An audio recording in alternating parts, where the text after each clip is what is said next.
Antifa has basically failed at every turn in most capacities. They've been nothing but a gift to conservatives and the right.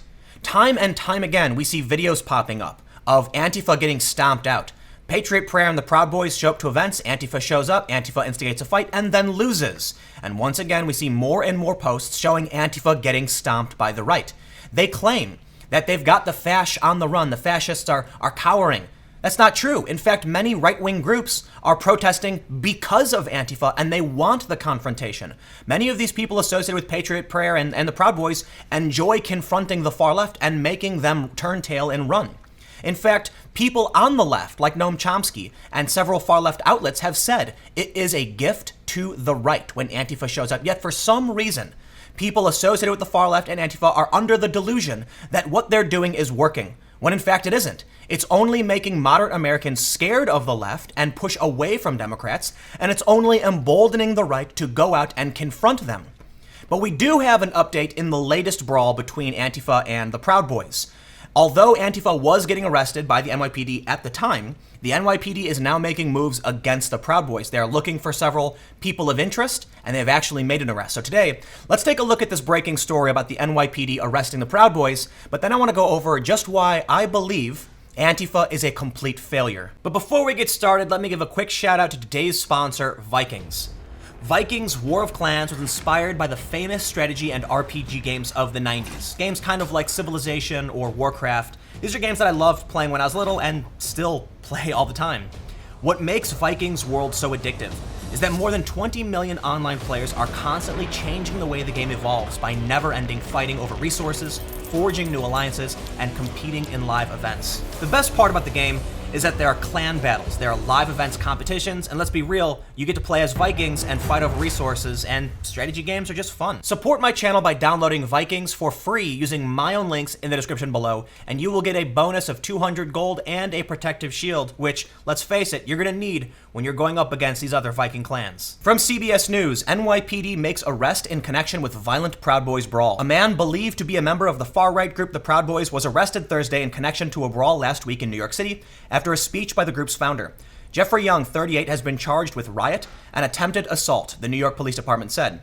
The fight, which was caught on surveillance video, occurred near the Metropolitan Republican Club around 8:23 p.m. following a speech by Proud Boys leader Gavin McInnes. Anti-fascist protesters had gathered outside the building, prompting police to escort some of those inside the club in the opposite direction following the event. An altercation broke out about a block away when 6 people dressed in black and wearing masks confronted that group. NYPD's chief of detectives Dermot Shea said Monday. One of those dressed in black threw a bottle at the Proud Boys group, and a fight ensued for about 38 seconds until uniformed officers intervened. The NYPD said Monday that they were seeking charges against 12 people, including 9 Proud Boys members. The NYPD said they were seeking more information from witnesses. 3 people were arrested in connection to a separate incident occurred several blocks away, where a man flagged down an officer to report that a group of up to 10 people had robbed him, the NYPD said Monday. Police didn't immediately make clear if those in custody were affiliated with the Proud Boys or the group of protesters. I want to stop right here and point out that the man who was robbed was leaving the Gavin McInnes event, and according to several witnesses and BuzzFeed reporting, he was robbed by anti-fascist protesters. Ahead of the speech, vandals smashed windows, filled a keypad lock with glue, and spray-painted the doors of the Metropolitan Republican Club. A note left at the scene said the damage was just the beginning. So what exactly did the anti-fascist activists accomplish here? Did they scare away the Republicans or stop the event? No. Did they scare away the Proud Boys? No. All they did was lose a fight, and they lost pretty bad.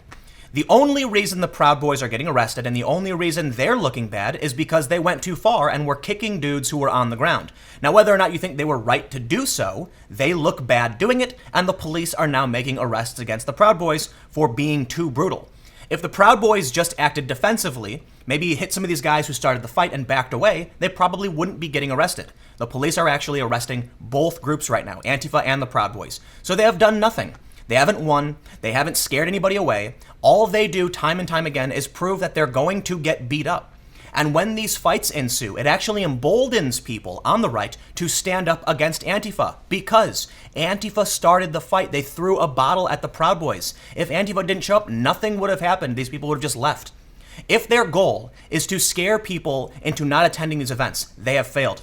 If they're trying to make people think it's bad to go to these events and to listen to people like Gavin McInnes, they failed. If they're trying to stop the Proud Boys, they failed and have only done the opposite. Not only are they not scaring anybody, or they're not even encouraging people not to go to these events, they're actually giving these events more press and emboldening groups like the Proud Boys to do these things more. What they're doing is having the opposite effect. In fact, if you were to ask me, I'd say the only goal of Antifa is to make the Proud Boys group larger and to encourage people to show up to these events, because all they've been doing. But for the life of me, I can't understand why people actually believe Antifa is doing something effective. From the subreddit Gamer Ghazi, which is typically associated with the far left and pro-Antifa, they have a post one day ago. What exactly has Antifa done?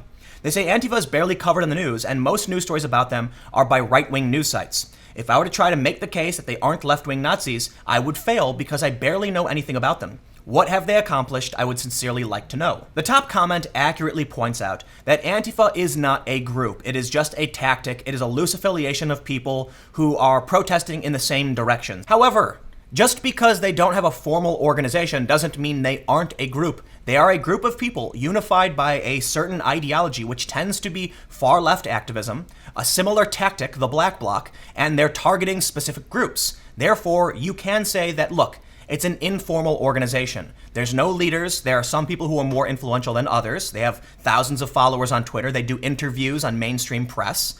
But no one person can dictate. It's amorphous, and it typically is just a group of people that protest in a similar direction. One comment says, their very existence scares the fash, so exist. To these people, that's all they had to do.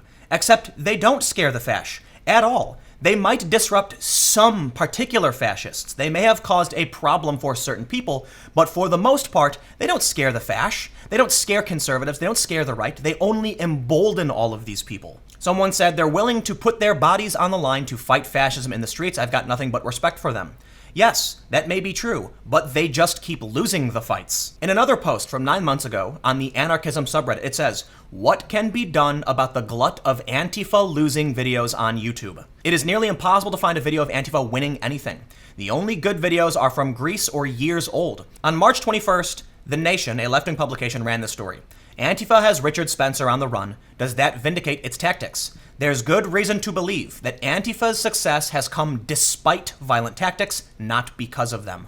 In the story, they say, when Noam Chomsky said that Antifa is generally self-destructive and a major gift to the right, he was referring specifically to those who come out to fight. When confrontation shifts to the arena of violence, it's the toughest and most brutal who win. And we know who that is, Chomsky told the Washington Examiner.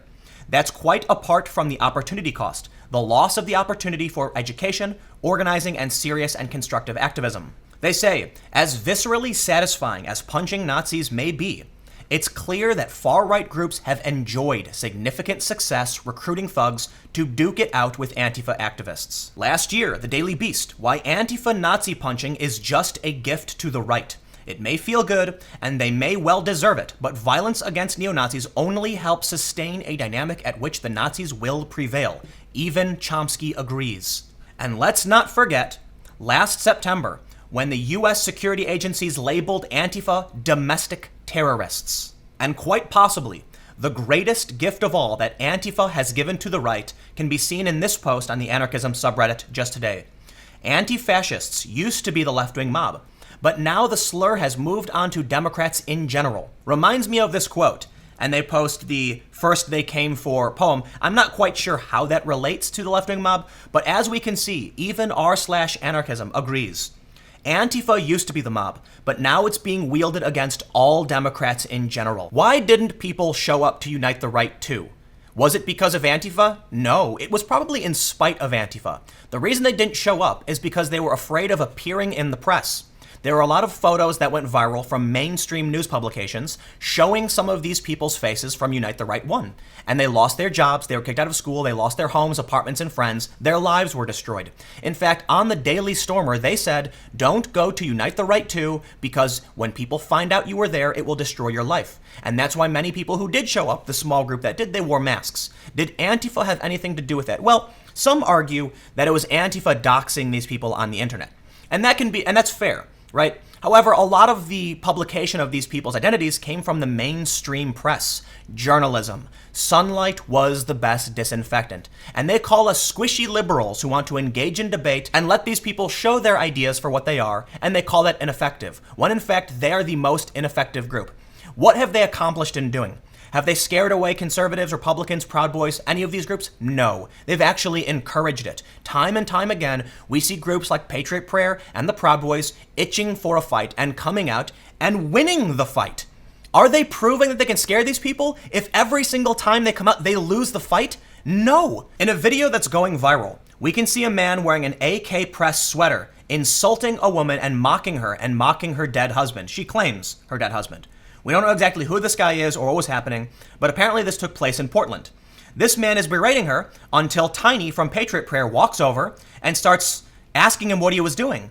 The man quickly runs away full speed. Check this out. And there he goes, running down the street full speed with his friends, away from Patriot Prayer. Is this the kind of thing that is supposed to scare the fash into not showing up and marching? It does the opposite. It shows that not only can they beat you up, but you will run away from them full speed. A lot of people have asked who this guy was. They call him a liberal. First of all, he's not a liberal. That guy's far left. Many people have said, how do you know he's far left? Well, he's wearing an AK Press sweater. AK Press is an anarchist publishing and distribution outlet. This guy was far left. Was he Antifa? Well, it depends on which side of the aisle you're on. The people on the left can tell the difference between specific Antifa activists and someone who is generally far left. But the average person and people on the right use Antifa to refer to black-clad, far-left activists. They don't mean specifically that you are waving the Antifa flag. When we see Antifa violence, people use the word to describe your typical far-left black bloc. People on the left understand there's a difference and get confused by it and say, but Antifa is doing, non-violent things and they're campaigning behind the scenes. Sure, that can be true. I understand that. But you have to understand that when people march around with the Antifa flag, wearing the logos, having AK Press on their shirts, people assume it's all the same thing, and Antifa becomes a blanket term for far-left violence.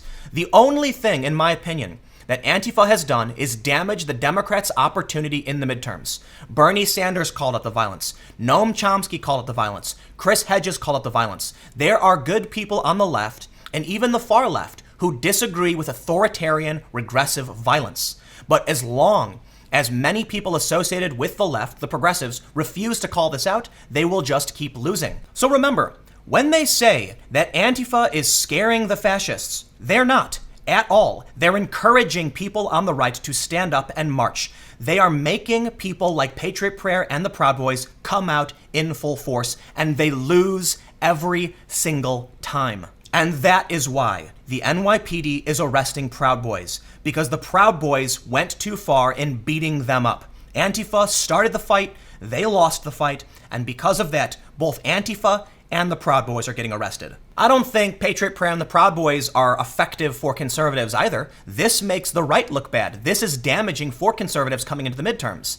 But this is a story where Antifa showed up and got beat up. And in a sense, this is how they actually win in the sense of the PR narrative. By getting stomped out so bad, the narrative of violent right-wingers has traveled far and wide among certain circles, and they can use that to their advantage. So this is an instance where the Proud Boys, they won a fight, but now they're getting arrested. They went too far, and they might actually be losing the PR battle.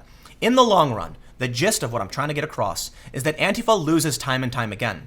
But when we see videos of someone getting bashed over the head with a bike lock, when we see the Metropolitan Club getting vandalized, when we see these people out with weapons and throwing Molotov cocktails, that is them losing.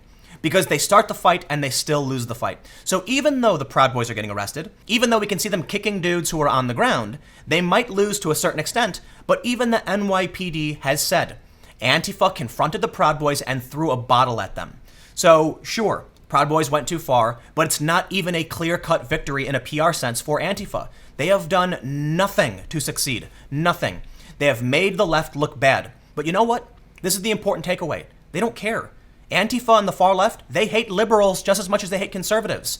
They're not trying to do the Democrats any favors. In fact, I wouldn't be surprised if many Antifa people were glad that the Democrats are going to lose because of what they're doing. Because as more people vote Republican, as the Republicans take control of more of the government, this allows them to recruit. It allows them to say, see, look how crazy these people are. And they try and coax moderate leftists and the unengaged into joining them.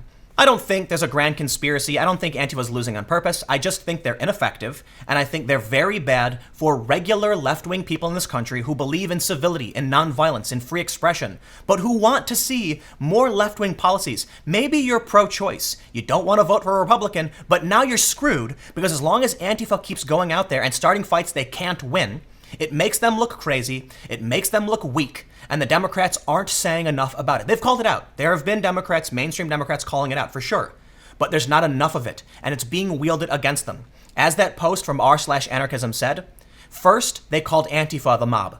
Now they're calling all Democrats the mob. And that is the power of the press, and that's what happens when the media doesn't condemn Antifa enough. But let me know what you think in the comments below. We'll keep the conversation going.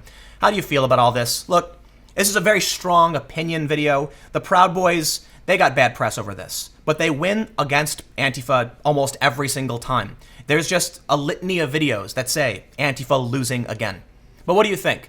Do you think Antifa is doing anything good for the left? Do you think it's all bad for the left? Comment below. We'll keep the conversation going. You can follow me on Twitter at TimCast. Stay tuned. New videos every day at 4 p.m. And I've got more videos coming up on my second channel, youtube.com/TimCastNews, starting at 6 p.m. Thanks for hanging out, and I'll see you all next time.